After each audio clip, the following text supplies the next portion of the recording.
Kuala Lumpur மாநகர் மன்றத்தின் பொறுப்பற்ற நடவடிக்கையால் இந்திய மாது சாலையில் ஏற்பட்ட குழியில் விழுந்த நிலையில் அவர் உயிரோடு இருக்கிறாரா அல்லது இல்லையா என்பது தெரியாமல் இருப்பது வருத்தமாக இருப்பதாக கூறியுள்ளார் மாய்கா மத்திய செயலவை உறுப்பினர் வின்சென்ட் டேவிட்.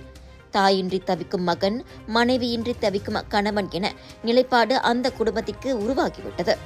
அந்த குடும்பத்திற்கு கோலாலம்பூர் மாநகர் மன்றம் என்ன நஷ்ட ஈடு வழங்கப் போகிறது என்ற தம் கருத்தையும் அவர் முன்வைத்தார்.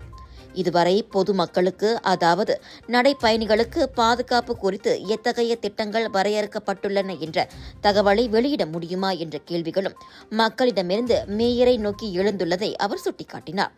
ஆகவே இந்த விவகாரத்திற்கு முறையான, நம்பகத்தன்மையான அறிக்கை ஒன்றை கோலாலம்பூர் மேயர் வெளியிடுவது அவசியமாகும். பாதிக்கப்பட்டவர் யார் என்பது முக்கியமல்ல. இங்கே மனிதநேய அடிப்படையில் அந்த மாதுவிற்கும் அந்த குடும்பத்திற்கும் நீதி நிலைநிறுத்தப்பட வேண்டும் என அவர் வலியுறுத்தினார்.